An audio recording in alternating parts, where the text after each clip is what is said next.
So here's a quick little tip about how to control the pressure on your pencil, or actually it's rather a tip about why you need to control the pressure on your pencil. One of the problem areas that I often see happening when we're pressing too hard with our pencil is that we're embossing the paper with the pressure of our pencil. And that really has to do with the material of the paper and how it's made. Remember, your paper is made when it's spread out on its paper pulp and water and probably a binder, and it's spread out on a mesh screen, and then it's squeezed so that the water and the moisture comes out. And what happens is your paper, even when it's commercially made, has high spots where the height of the screen is and low spots where the water dripped through the mesh screen. And so paper having high spots and low spots means when you press over it with your pencil, you're actually condensing the paper down just a little bit. It has a little bit of a give to it. So it's really easy to emboss or to stamp or mold your surface so that it shows relief. And I want to encourage you to not do that with your pencil, because you'll see that you have some problems when you get to shading when that occurs. So let's look down at the page and I'll show you what it looks like.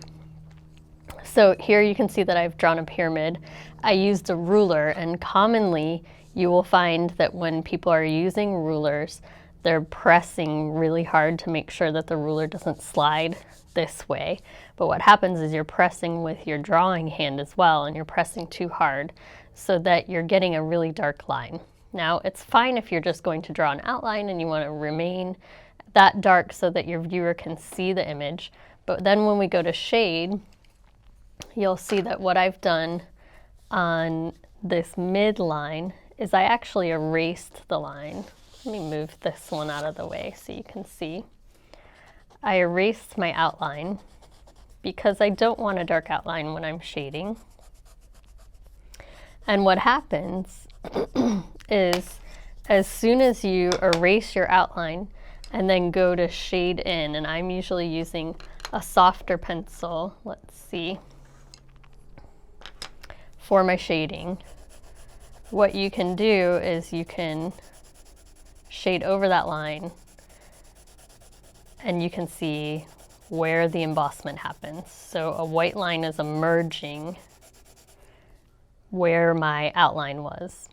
And that's just because I pressed really hard. So either I was using a slightly harder pencil for my outline. Usually I'll use something like an HB or a B for my outline. If I use anything harder than that, like a 5H, then I'm really going to have that embossment problem.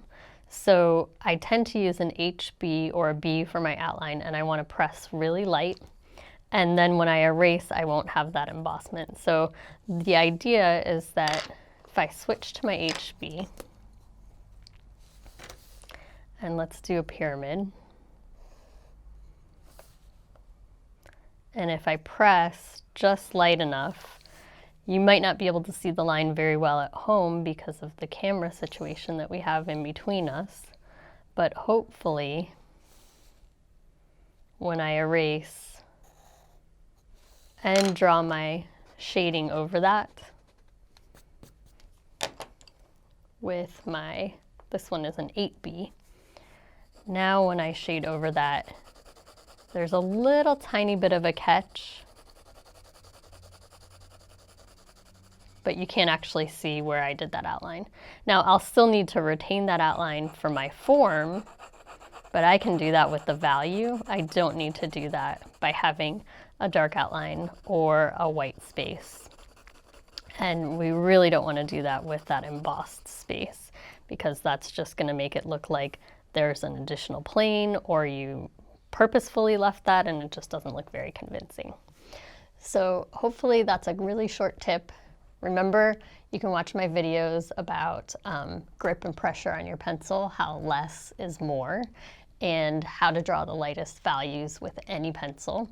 So you can start to practice the pressure and sensitivity that you have with your tools so that you don't wind up embossing your page. Thank you all so much for watching. More videos are coming soon, so if you wish to subscribe to my channel, go ahead and do that. And also you can check out my website, lzmstudio.com.